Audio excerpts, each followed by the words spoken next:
Welcome everyone to the new video in my channel. Today we are going to discuss a very important question that is asked in SCE examination. That is, what happens to the reactivity of the elements as we go down in a group?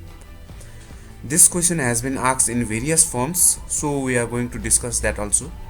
Before starting the video, I would like to request all of you to subscribe the channel and like the video for more content like this. Having said that, let's start the video. We know that our modern periodic table contains 18 groups. Among them, let's talk about the first group, that is group Ia. This is the group in which alkali metals are kept. All the elements of this group are metals except hydrogen. If we look at this group carefully, we can see that the atomic number of the elements goes on increasing as we go down. The atomic number of lithium is 3. That of sodium and potassium are 11 and 19 respectively. So, the atomic size of the elements must go on increasing as we go down.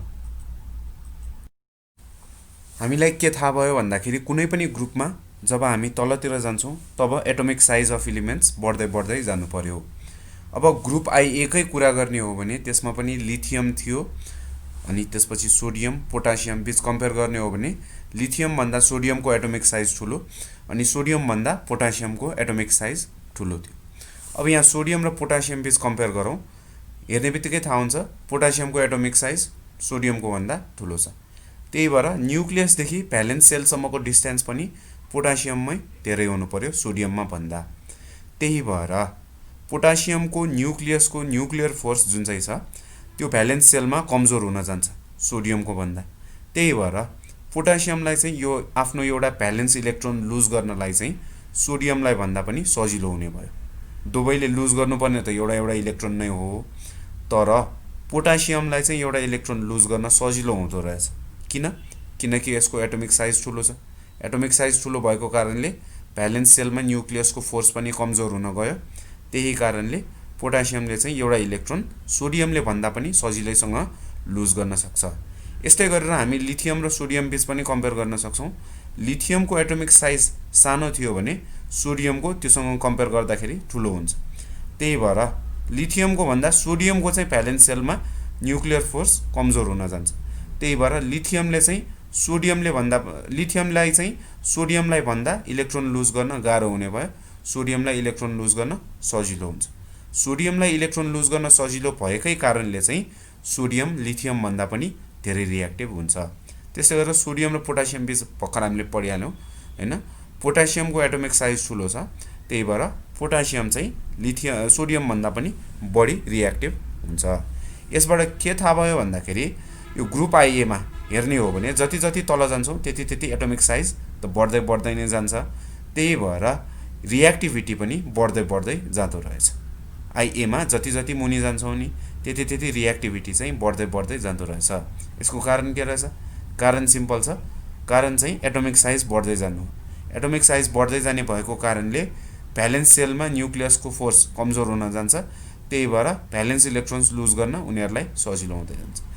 यही logic हामी group Iia मा पनि लगाउन सक्छौं, जहाँ चाहिँ alkaline earth मेटल्सहरुलाई राखिएको हुन्छ।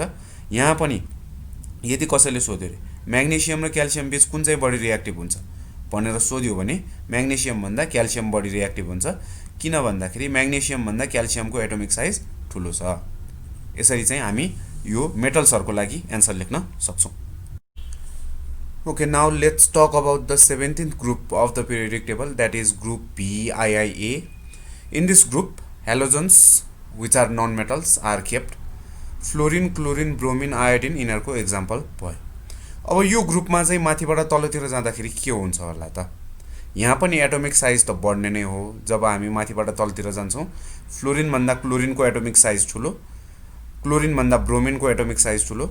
माथिबाट तलतिर जाँदाखेरि यो ग्रुपमा पनि एलिमेन्ट्सहरुको एटोमिक साइज चाहिँ बढ्दै बढ्दै नै जान्छ। तर यो ग्रुपमा चाहिँ नन मेटल्सहरु भएको कारणले यिनीहरुको चाहिँ माथिबाट तलतिर जाँदाखेरि रिएक्टिभिटी चाहिँ घट्दै घट्दै जाँदो रहेछ। त्यसको लागि यहाँ फिगर हेर्न सक्छौं एउटा। यहाँ मैले फ्लोरिन र क्लोरिन एटम दुवैको एटोमिक स्ट्रक्चर बनाइदिएको छु। फ्लोरिनको लास्ट अर्बिटमा हेर्ने हो भने 7 वटा इलेक्ट्रोन्स छ। क्लोरिनको लास्ट अर्बिटमा हेर्ने हो भने यसको पनि 7 वटा इलेक्ट्रोन्स नै छ।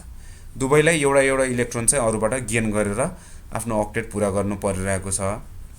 अब हेरौँ यहाँ क्लोरिनको एटोमिक साइज हेर्ने हो भने ठुलो छ हैन, फ्लोरिनको एटोमिक साइज सानो छ।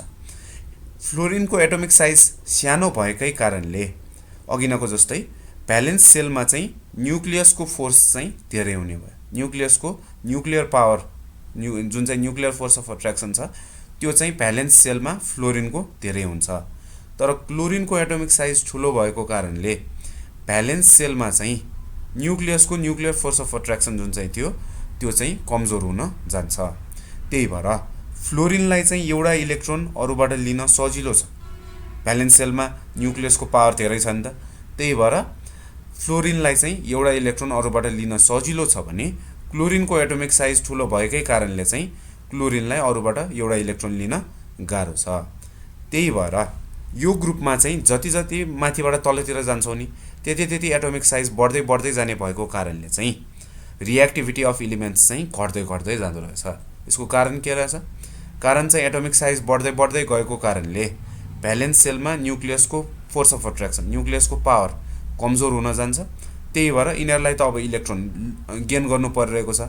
इलेक्ट्रोन गेन गर्न पर्ने भएको कारणले चाहिँ इलेक्ट्रोन गेन गर्न गाह्रो भएको कारणले जति जति तल जान्छौँ नि त्यति त्यति रिएक्टिभिटी चाहिँ के हुनु पर्यो?